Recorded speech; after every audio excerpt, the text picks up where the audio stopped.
In the autumn of 1862, as the American Civil War tore the nation in two, a small farm in Washington County, Maryland, became the setting for events that make us question justice and revenge.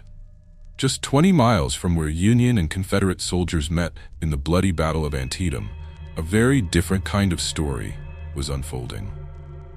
One that would involve ancient Irish beliefs, the desperation of the oppressed, and a Halloween night that would be remembered forever. This is the investigation into Leander Kenny, an Irish landowner whose cruelty became legendary even for that brutal time, and Jerome, an enslaved man whose hunger for revenge led him to create one of the most unsettling events I have ever come across in Maryland. Before we start this dark journey, tell me in the comments where you are watching from.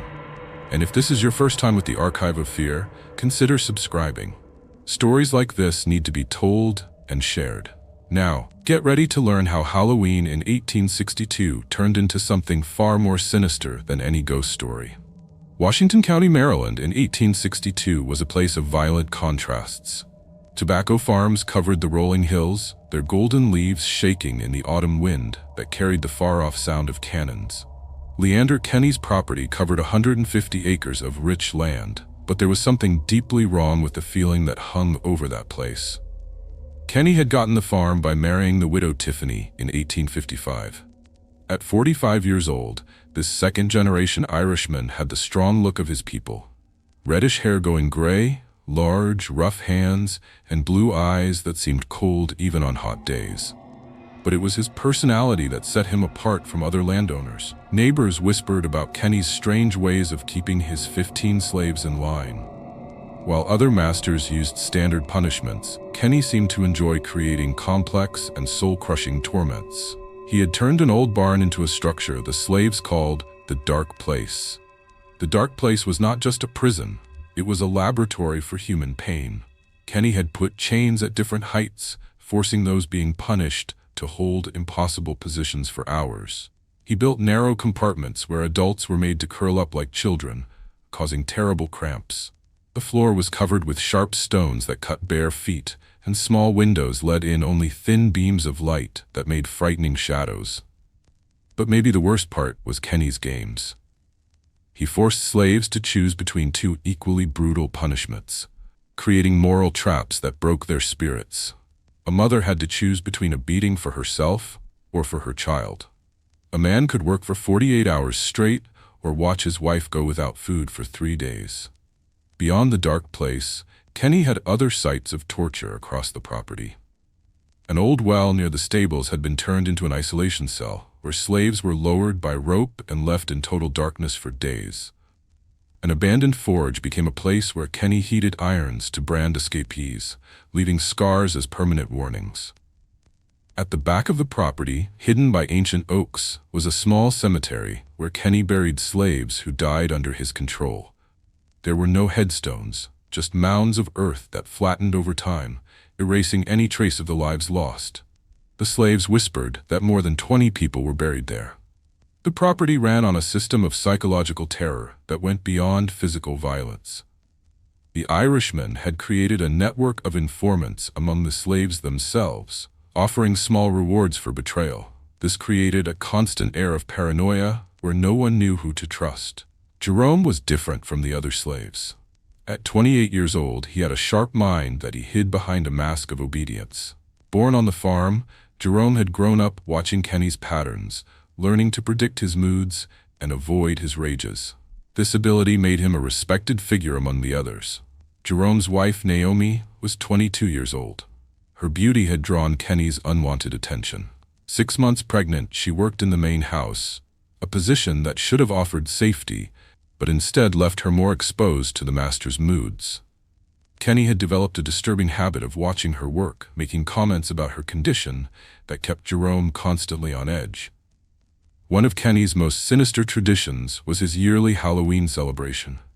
As an Irishman, he kept the ancient customs of Samhain, forcing his slaves to carve pumpkins into grotesque faces to decorate the main house. But the most terrifying was his custom of choosing one slave to be tied up as a scarecrow in the cornfield for the entire night of October 31st, left in the cold as part of his macabre celebration. The slave chosen was always someone Kenny saw as a problem. The victim was tied to a wooden cross in the middle of the field, forced to stay still, while Kenny and his overseers drank and told Celtic stories about evil spirits and the dead returning to haunt the living. The stories Kenny told were picked to frighten the slaves. He spoke of banshees that warned of death, of vengeful ghosts that hunted those who did wrong, and of curses that lasted for generations. His words were mixed with cruel laughter as he watched the fear on his captive audience's faces. The autumn of 1862 brought more tension to the region. Refugees began to pass by the farm, bringing broken stories of distant battles and approaching troops. Jerome listened whenever he could, catching pieces of information about a war that was coming closer. Kenny reacted to the war news with a panic and rage that made him even more cruel to his slaves. He began to drink more heavily, finishing whole bottles of expensive Irish whiskey.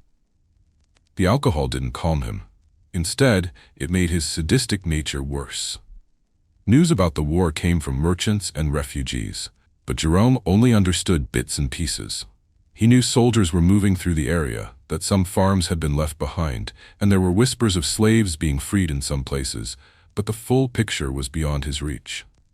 During this time, Jerome began to see small changes in Kenny's behavior. The Irishman started having quiet conversations with his 3 overseers, equally brutal men who shared his twisted view of control. They met in the main house office after dinner, and their low voices held an urgency Jerome had never heard before. Kenny's 3 overseers were men shaped by violence. Howell Brennan, a 40-year-old Irishman, had come to America fleeing the famine, bringing a bitterness he took out on those weaker than him. Gaylord Hamilton, an American of English descent, was known for his coldness and his skill at inflicting psychological pain. Emery Denham, the youngest at 32, made up for his lack of experience with a thirst for violence that impressed even Kenny. Each overseer had his own specialty in torture. Brennan liked methods that left permanent marks. Hamilton specialized in breaking a person's spirit through shame. Denham simply enjoyed causing pain, finding pleasure in the screams of his victims. The property was becoming something even more sinister, and Jerome felt a storm was coming, one that would change the fate of everyone on that cursed land. The air carried a nervous tension that made the animals restless and the slaves whisper prayers in languages from Africa. The first leaves began to fall in early October, covering the land in gold and red that clashed with the atmosphere of terror. The slaves worked in an oppressive silence, knowing any wrong word could bring terrible punishment. Among the slaves who had suffered under Kenny was Simon, a 50-year-old man with scars from hot irons on his arms, a punishment for trying to escape years before. Wilder, who worked in the main house kitchen, had lost 2 children who died after a severe punishment from Denham. David, a 20-year-old, had been forced to watch Brennan torture his sister to death for stealing food. These stories of pain created an invisible web of shared suffering among the slaves, a mutual understanding that needed no words. Every scar told a story. Every lowered gaze hid a traumatic memory. Every careful movement showed years of being controlled by fear. Kenny's neighbors knew about his cruelty, but the laws of the time made it impossible to stop him. The law protected a landowner's rights over his property, and even those who were disturbed by Kenny's methods had no legal way to act. Some simply stayed away, preferring not to see horrors they could not prevent. October 3, 1862, dawned with an unusual heat for the season. The autumn sun, normally soft, burned with a tropical strength, creating a suffocating feeling that seemed to warn of disaster. Jerome had been working in the tobacco fields since before sunrise. His skilled hands harvested the golden leaves that were Kenny's blood-soaked wealth. Around midday, when the heat was worst, Jerome began to feel a strange dizziness. His hands shook as he reached for leaves, and cold sweat ran down his face despite the burning heat. He had worked in such conditions hundreds of times, but something was different that day, a weakness that seemed to come from deep inside. The collapse happened without warning. Jerome fell among the tobacco plants, his body convulsing violently as white foam formed on his lips. The other slaves ran to help, but they could not wake him. Jerome had fallen into a deep unconsciousness that terrified them. Kenny arrived 20 minutes later, brought by an overseer who had seen the collapse. The Irishman looked at Jerome's still body with an expression of annoyance and morbid curiosity. Instead of calling a doctor or helping, Kenny ordered Jerome be dragged to an isolated cabin at the back of the property. The cabin was little more than a tool shed with rotting walls and a leaky roof. The dirt floor was covered with moldy straw that smelled sickening. There, Jerome stayed in a semi-coma, moving between feverish dreams and total unconsciousness. For the first 3 days, October 4th, 5th, and 6th, Naomi visited him in secret, bringing water and trying to get him to swallow broth. Her pregnant belly made it hard to move, but her love for Jerome made her take the risk. She whispered words of hope in his ear, praying her voice could reach him through his sickness. Kenny, however, watched these visits with a growing interest. The Irishman had developed a sick obsession with Naomi that got worse during her pregnancy. He watched her whenever she was in the main house, making comments about her condition that made everyone uneasy. On October 7th, Kenny made a decision that showed the depth of his evil. He stopped Naomi as she was going to the cabin with a bowl of broth, blocking her path with a smile that didn't touch his eyes. His voice held a hidden threat as he asked where she was going. Naomi tried to explain she was caring for her sick husband, but Kenny cut her off with a cruel laugh. He said Jerome was faking and that she was being fooled by a lazy man who didn't want to work. The accusation was insane. Jerome was clearly very sick, but Kenny seemed to believe his own twisted words. What happened next showed Kenny's true monstrous nature. He ordered Naomi be taken to the dark place, saying she needed to be corrected for helping Jerome's laziness. The overseers hesitated for a moment. Even for that brutal time, punishing a pregnant woman was extreme. But Kenny's authority won. For 3 days, October 7th, 8th, and 9th, the dark place echoed with Naomi's screams. Kenny had created punishments designed to cause the most pain without leaving visible marks. He forced Naomi to stand for hours with her arms outstretched, her pregnancy weight making the position agonizing. When she collapsed from exhaustion, he made her kneel on sharp stones. But perhaps the most disturbing was the psychological torture. Kenny constantly whispered that Jerome had abandoned her by faking sickness, planting seeds of doubt and despair in her fragile mind. He described in awful detail what would happen to her baby if she didn't learn to obey. Kenny also used one of his favorite sadistic games, forcing Naomi to choose between different forms of suffering. She could stand with her arms out for 6 hours or kneel on stones for 3. She could go a full day without water or 2 nights without sleep. Each choice was a psychological trap that made her part of her own torment. On the morning of October 10th, the screams stopped. When the overseers opened the dark place, they found Naomi in a pool of blood, her body twisted. The baby had been born too early during the night, a child who never took a breath, whose first and last home was that cold, dirty floor. The news of Naomi's death reached Jerome through broken whispers that entered his fuzzy awareness on October 11th. He woke up slowly, as if from a bad dream, only to find the real nightmare was just starting. His wife was dead. His son had never lived. And Kenny went about his day as if nothing had happened. Jerome stayed in the cabin for 2 more days, October 12th and 13th, not from sickness, but because his mind was going through a fundamental change. The pain of loss was turning into something colder and more calculated. He began to listen more carefully to conversations around the property, catching pieces of information he had ignored before. During this time of mourning and change, Jerome began to understand that Kenny was planning something. Refugees passed the farm almost daily, and their talks with the Irishman always included questions about routes and travel. Jerome didn't fully understand the military situation, but he sensed Kenny was preparing to leave. When Jerome finally came out of the cabin on October 14th, the other slaves saw a disturbing change in his face. The obedience he had carefully shown for years was gone, replaced by an icy calm that was more frightening than any outburst of anger. He had become something different, something dangerous. Wilder, the main house cook, was the first to approach Jerome after his recovery. She had seen Naomi die and felt terrible guilt for not helping. With tears in her eyes, she whispered to Jerome the last words she heard Naomi say.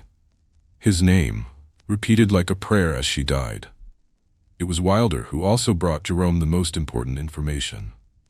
While working in the main house, she had heard Kenny talking with his overseers about specific dates. The Irishmen planned to leave the property at dawn on October 31st, taking only the most valuable slaves to sell in distant markets the war hadn't reached. The date was no accident. Wilder heard Kenny tell Brennan that the new moon on Halloween would give the perfect darkness for a quiet escape. The Irishmen also seemed to find a twisted meaning in the date, saying it was fitting to be reborn on the night the dead walk among the living. Jerome took in this information with a calm that scared Wilder. He showed no anger or despair, only a cold determination that seemed to come from his bones. For the first time since waking up, Jerome smiled, but it was a smile that didn't reach his eyes and made Wilder step back. Kenny, drunk most of the time since Naomi's death, didn't see the change in Jerome. He was too busy with his own plans, secretly meeting with the overseers and making preparations none of the slaves fully understood. The Irishman had gotten careless in his arrogance, trusting his authority too much, and completely underestimating the intelligence of the men he had oppressed for so long. Over the next weeks, Jerome began to talk to the other slaves in a new way. He didn't ask direct questions or reveal his plans, but planted ideas that grew slowly in the minds of those who had suffered under Kenny. He spoke about justice, about the price of suffering, about how the dead sometimes return to collect what they are owed. Simon, the man with the iron scars, was one of the first to understand what Jerome was hinting at. David, the young man who had lost his sister, also began to listen closely to Jerome's careful words. Wilder, moved by guilt over Naomi's death, became a silent ally who gave valuable information about the main house. Autumn moved forward, and the falling leaves seemed to count down the days to something terrible. Jerome had started building a network of trust and loyalty that would be essential for his plan. He didn't need to convince all the slaves, only those whose pain was deep enough to overcome fear. The Kenny property was turning into a powder keg, and Jerome had become the spark that would make it explode. But his revenge would be more than just violence. It would be a lesson about the real meaning of Halloween, a night when the dead returned to settle their debts with the living. The weeks between October 15th and 30th brought a noticeable change to the atmosphere on the farm. Desperate travelers passed on the main road almost every day, their wagons full of hastily packed belongings and faces marked by fear.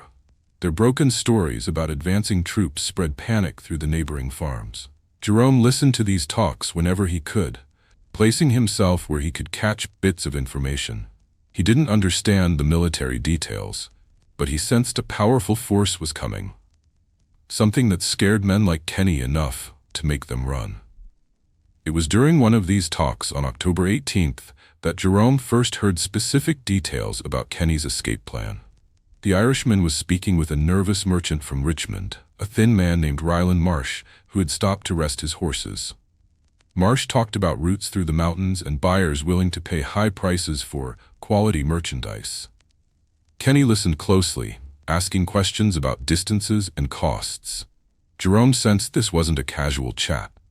Kenny was gathering information for a plan already in motion. The Irishman mentioned he had 15 first-quality heads that might interest buyers. In the days that followed, Jerome saw changes in the farm's routine. Kenny had more nightly meetings with his 3 overseers, always in the main house office after dinner. Their voices were low, but held an urgency Jerome had never heard before. Wilder kept giving valuable information from her work in the main house. She had learned to work quietly while listening, and her discoveries confirmed Jerome's worst fears. Kenny planned to leave before troops arrived, but instead of just running, he would take the most valuable slaves to sell where the war hadn't reached. The plan was meticulously cruel. Kenny would choose 8 slaves, the youngest and strongest, for the trip. The rest would be left chained in the quarters without food or water, to die slowly or be found by whoever arrived first. It was a decision that showed not just greed, but a pure malice that wanted to cause suffering even when there was nothing to gain. Jerome began to carefully share this information with other trusted slaves. He picked his words exactly, revealing just enough to create anger without causing panic. His plan was to build a network of resistance that could act together when the time came. Among the slaves Jerome recruited was Simon, whose strength was still impressive despite his age and scars. Wilder was a constant source of information. David, the 20-year-old, showed a thirst for revenge that matched Jerome's, fed by the memory of his dead sister. The conspirators communicated through methods they had developed over years. Messages were passed in work songs with innocent lyrics that held hidden meanings. The positions of tools left in certain spots signaled secret meetings. Even the way clothes were hung on a line carried coded messages. During this time, Jerome also began to study the personal habits of Kenny and his overseers. He mentally noted their sleep schedules, their usual paths across the property, their weaknesses. Kenny was vulnerable after 10 p.m. because of drink. Hamilton had trouble seeing in the dark. Denham was impulsive and easy to provoke. The escape date was confirmed by Wilder on October 25th. She had heard Kenny discussing plans with Brennan, mentioning that the new moon on Halloween would give the perfect darkness for a quiet escape. The choice of date held a meaning Jerome understood. Kenny wanted to use Halloween for his own rebirth. For Jerome, the date offered different possibilities.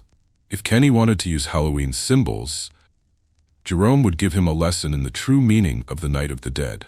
He began to form a plan that was simple to carry out but terrifying in what it meant. Jerome's plan depended on timing and on being able to use Kenny's expectations against him. He knew the Irishman would expect passive resistance or desperate individual escapes. What Kenny wouldn't expect was a coordinated response that used his own arrogance against him. Jerome began to plant the seeds of an alternative plan among the slaves. He suggested that some should pretend to be loyal to Kenny, offering to help with the escape in exchange for being included in the group to be taken. It was a risky plan that required good acting, but it could put Jerome's allies in key positions. Simon and David were chosen to play the parts of loyal slaves. They began to show anxiety about the approaching troops, expressing fear about what would happen if they were left behind. It was a performance that used Kenny's prejudices about slaves and his need to feel superior. The plan worked better than Jerome had hoped. Kenny, fed by his own pride, began to see Simon and David as potential allies. He even included them in talks about the escape route, revealing details that would be crucial for Jerome's plan. Meanwhile, Jerome kept refining his revenge. He had found the perfect spot for an ambush, a curve in the road out of the property, surrounded by thick trees that offered good cover. The road was narrow there, forcing any wagon to slow down. Jerome also began to gather what he needed. Ropes were secretly taken from the barn and hidden along the planned route. Farm tools were placed where they could be grabbed quickly. Most importantly, Jerome found the pumpkins Kenny had ordered to be carved for Halloween. The pumpkins were a tradition Kenny kept every year. He forced the slaves to carve grotesque faces to decorate the main house. Jerome had done this task for years, getting skilled at creating terrifying expressions in the orange flesh. Now, that skill would serve a very different purpose. In the last days of October, Jerome went over the final details of his plan with his allies. Each person had a specific part to play, and every move was carefully planned. It wasn't a sophisticated military operation, but a brutal revenge based on deep knowledge of the property and their oppressors' habits. Wilder gave the final, crucial information on October 29th. Kenny had decided to leave at 2 in the morning on October 31st, using the total darkness of the new moon. He would take Simon and David as loyal guards, plus 6 other slaves chosen for their youth and strength. The rest would be left to die in the locked quarters. The irony wasn't lost on Jerome. Kenny had chosen Simon and David precisely because they had pretended to be so loyal. The Irishman was bringing his own executioners to the ambush, confident he could control men he saw as inferior. On the night of October 30th, Jerome made his final preparations. He secretly visited the hidden cemetery at the back of the property, where so many slaves had been buried without a ceremony. There, kneeling on the earth that covered the dead, he made a silent promise that their deaths would be avenged. Halloween 1862 was coming, and Jerome felt a dark satisfaction seeing how everything was falling into place. Kenny was so focused on escaping that he had become careless, trusting his authority too much and completely underestimating the intelligence and will of the men he had oppressed for so long. The Kenny property had become a stage for a macabre play, and Jerome was the invisible director, guiding every move toward a climax that would be remembered for generations. The Night of the Dead was about to take on a whole new meaning. While Kenny drank and told stories of vengeful ghosts to scare his slaves, he didn't realize he had created his own vengeful spirit, one that was about to become very real and very terrible. The autumn wind carried the smell of rotting leaves and something more sinister, a nervous tension that made the horses whinny in their stables. Nature itself seemed to sense that something awful was about to happen. This Halloween night in 1862 would be different from all others.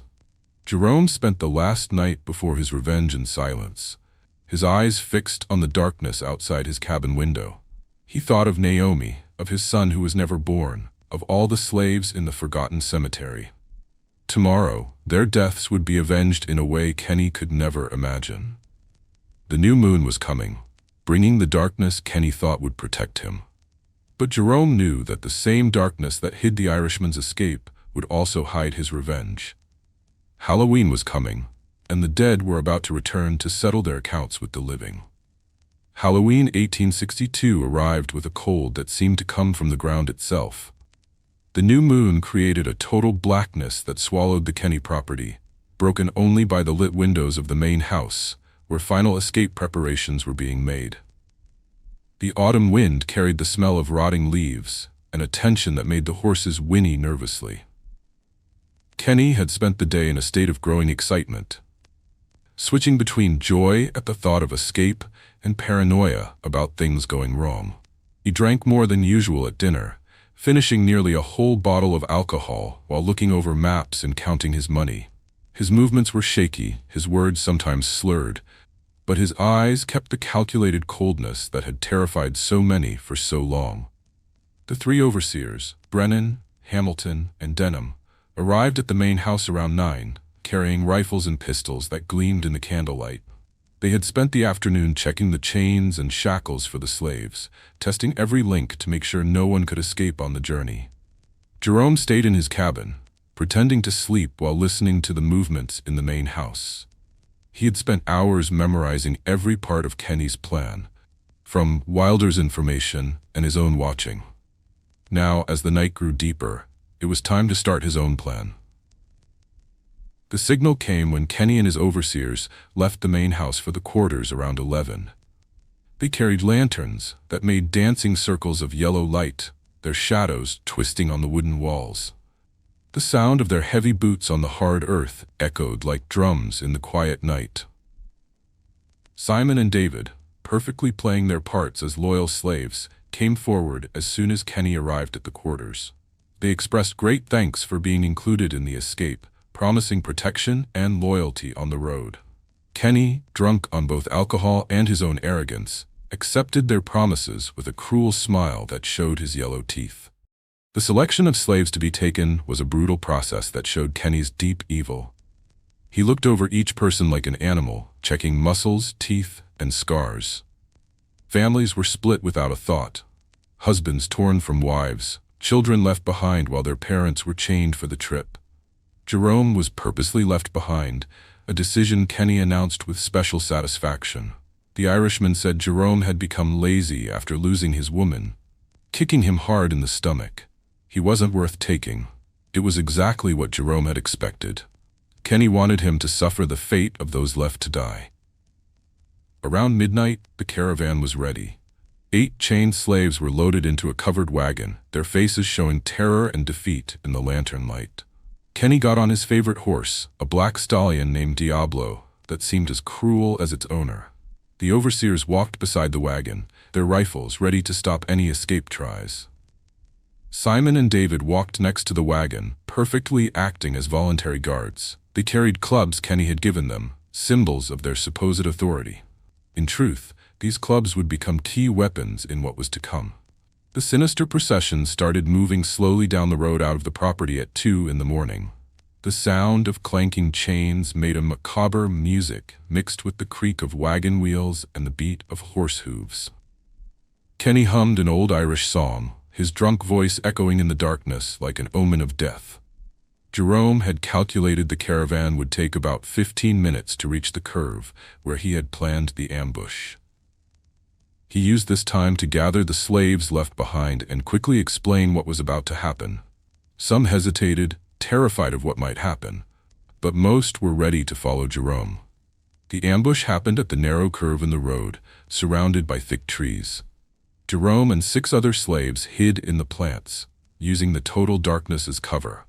When the wagon slowed to make the turn, Simon and David acted at the same time, attacking the overseers with their clubs while Jerome and the others jumped from the trees.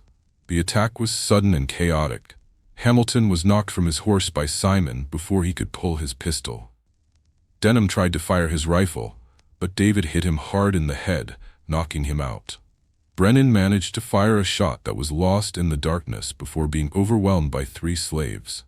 Kenny, realizing he was trapped, tried to flee by spurring Diablo. But Jerome had expected this, placing Wilder and 2 other slaves further up the road with a rope stretched chest high. The horse stumbled violently, sending Kenny flying through the air before he landed hard on the rocky ground. The Irishman tried to get up, but Jerome was on him before he could get his bearings. Years of held-back rage exploded as Jerome grabbed Kenny by the throat, his fingers squeezing the soft flesh. Jerome asked if he remembered Naomi, his voice filled with a coldness that made Kenny shake. The slaves who were meant to be transported were quickly freed from their chains, joining the circle that formed around the 4 captured men. The light from the fallen lanterns made dancing shadows that turned their faces into demonic masks, showing years of suffering finally finding a release. What happened next was an explosion of violence that had been building for years of oppression. But Jerome, even in his thirst for revenge, kept enough control to create something more complex than simple murder. He had planned a death that would be both symbolic and terrifying. The 4 men were dragged to a nearby clearing where Jerome had prepared 4 wooden stakes. The spot was no accident. It was the same grove where Kenny used to hunt runaway slaves, turning people into prey for his sick amusement. Kenny was put up first, tied standing against a stake with his arms outstretched, a position that forced all his weight onto his wrists. It was the exact same position Naomi had been forced into during her last hours. Jerome asked if Kenny remembered it, his voice terrifyingly calm. He explained that Naomi had stayed like that for 3 days. Kenny tried to speak, but Jerome stuffed a cloth in his mouth, silencing him just as Naomi's screams had been silenced. The 3 overseers got similar treatment, each positioned to recreate specific tortures they had done to slaves over the years. Brennan was forced to kneel on sharp stones. Hamilton was hung by his wrists with his feet barely touching the ground. Denham was tied in a position that bent his spine in an impossible curve. Jerome had learned about the human body from being forced to watch Kenny's tortures, and now he used that knowledge with terrible skill. He knew just how much pressure to use to cause the most pain without causing unconsciousness, which positions created lasting suffering. For the first 2 hours, Jerome just watched his prisoners suffer, sometimes adjusting ropes or repositioning bodies to increase the pain. He spoke constantly, describing in detail the awful things each man had done, forcing them to face the depth of their cruelty. Around 3 in the morning, Jerome began the second part of his revenge. Using a knife he had taken from Hamilton, he started making shallow cuts on the 4 men's bodies. These weren't deadly wounds, but precise cuts that caused intense pain without much blood loss. Each cut came with an explanation of which slave had suffered a similar injury. Jerome had memorized every scar, every mark, every sign of torture he had seen over the years. Now he was making a map of suffering on his torturers' bodies. Kenny, even gagged, tried to scream through the cloth. His eyes, once cold and calculating, now showed pure terror as Jerome came near with the knife. The Irishman had spent years believing he was superior, sure his position protected him. Now he faced the truth that he had created an enemy more determined than he was. As the night went on, Jerome added elements that connected the torture to Halloween traditions. In the days before, he had secretly prepared 4 pumpkins, carving them into grotesque faces that showed different parts of death and judgment. These jack-o'-lanterns were placed around the clearing, their candles creating a hellish scene from a nightmare. The pumpkins had been carved with the skill Jerome had learned from doing Kenny's yearly Halloween decorations. Each face was a macabre work of art. One showed agony, another terror, the third despair, and the fourth death. They were expressions Jerome had seen on the faces of tortured slaves, now made permanent in orange pulp. The bone-breaking started at dawn. Jerome had seen Kenny break slaves' fingers as punishment for small mistakes, and now he used the same method with slow precision. Starting with the toes and moving up, he broke one bone at a time, letting the pain build in growing waves. The sound of snapping bones echoed through the woods like dry branches breaking, mixed with the muffled moans of men who finally understood the amount of suffering they had caused.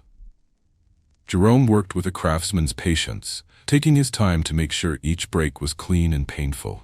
Brennan was the first to die, his older body less able to handle the trauma. His heart simply stopped around 7 in the morning as Jerome worked on his ribs. The Irishman died with his eyes open, fixed on Jerome with a look of terror that would be frozen there forever.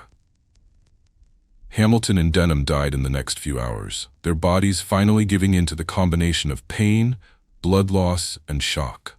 Kenny, however, stayed conscious to the end, forced to watch his companions die while waiting for his own fate. Kenny's death was saved for noon, when the sun was highest. Jerome took the gag from his mouth, letting him speak his last words. But instead of begging or showing regret, Kenny spat a stream of racist curses, showing that even facing death, he couldn't see the humanity of those he had tortured. Jerome responded by breaking Kenny's jaw with one precise hit, silencing him for good before delivering the final blow. The Irishman's death was slow and agonizing, an exact copy of the suffering he had caused Naomi and so many others. With the 4 men dead, Jerome began the last part of his ritual. Instead of fake hangings, he had a more fitting idea. Using the stakes where the men had been tortured, Jerome set them up as grotesque scarecrows, their arms out and bodies hung to imitate the scarecrows Kenny forced slaves to become. It was perfect irony. Kenny, who had used slaves as living scarecrows for his Halloween celebrations, was now a permanent scarecrow himself. Jerome tied the bodies to the wooden stakes, setting them so they would stay upright even in death. Then, with ceremonial care, Jerome placed the carved jack-o'-lanterns over the heads of the dead. The pumpkins had been cut to fit perfectly, their grotesque faces glowing sinisterly in the sunlight. It was an image that mixed ancient Celtic traditions with brutal justice, creating a symbol that would be remembered for generations. The face on Kenny's head showed eternal agony, empty eyes that seemed to cry shadowy tears, a mouth open in a silent scream of despair. The other pumpkins had equally terrifying expressions, each perfectly capturing the terror their wearers had felt in their final moments. Jerome and the other slaves spent the rest of the day arranging the scene for the biggest impact. The macabre scarecrows were placed so they could be seen from the main road, a clear message to anyone passing about what happened to those who oppressed the innocent. They didn't try to hide the evidence or create a fake scene. The bodies were left exactly as Jerome had arranged them, mutilated, broken, and crowned with their pumpkin masks. In the chaos of war, with refugees constantly passing and troops moving through, no one would look too deeply into the deaths of fleeing slaveholders. When Union troops reached the property 3 days later, they found the macabre scarecrows still in place. The soldiers, veterans of bloody battles, were disturbed by the sight, but they didn't waste time investigating. There was a war to win, and the fate of dead slaveholders wasn't a priority. Jerome and the other freed slaves disappeared in the confusion that followed. Some joined the Union troops, others simply vanished into the vastness of a country changing forever. Jerome was never named as responsible for the deaths, having planned his revenge carefully enough to avoid being caught. Jerome's revenge was complete, but its effects would echo far beyond that Halloween night. He had created a legend that would spread through local folklore, a story about justice, revenge, and the terrible price of human cruelty. The scarecrows stayed in place for weeks, their pumpkins slowly rotting until only grotesque skulls were left on the decaying bodies. Even after the remains were finally taken away, the stakes remained as dark reminders of what had happened there. The Kenny property was abandoned after the bodies were found, becoming a haunted ruin that locals avoided for decades. Jerome and the other freed slaves disappeared into the confusion of war. Some joined Union troops, others simply vanished. But the story of Halloween 1862 stayed alive in the memory of the region.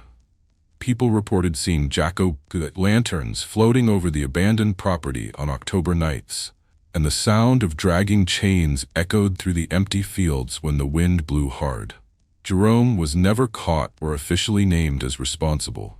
He had planned his revenge carefully enough to avoid the law, but he carried the weight of his actions for the rest of his life. Some say he settled in the north, living under a different name and never speaking of that terrible night. This story makes us face hard questions about justice, revenge, and the limits of human payback. Jerome suffered unimaginable losses and faced cruelties that challenge our understanding, but his response was equally brutal and planned. He became the monster he needed to be to defeat the monsters who oppressed him. Perhaps the real lesson here isn't about who was right or wrong, but about how cruelty creates more cruelty. How suffering continues through cycles of revenge that stain both victims and those who hurt them. Halloween 1862 at the Kenny property was a night when justice and revenge became the same thing. When the line between hero and villain disappeared in the darkness of Samhain. And maybe on October nights, when the wind blows through the empty fields of Maryland, we can still hear the echoes of that terrible night. A reminder that some wounds never fully heal, and that some stories are too powerful to ever be forgotten. If this disturbing tale kept you on the edge of your seat, hit that subscribe button for more haunting stories that blur the line between legend and reality. Drop a comment below. What would you have done in Jerome's position? Don't forget to ring that notification bell so you never miss our deep dives into history's most unsettling tales. Until next time.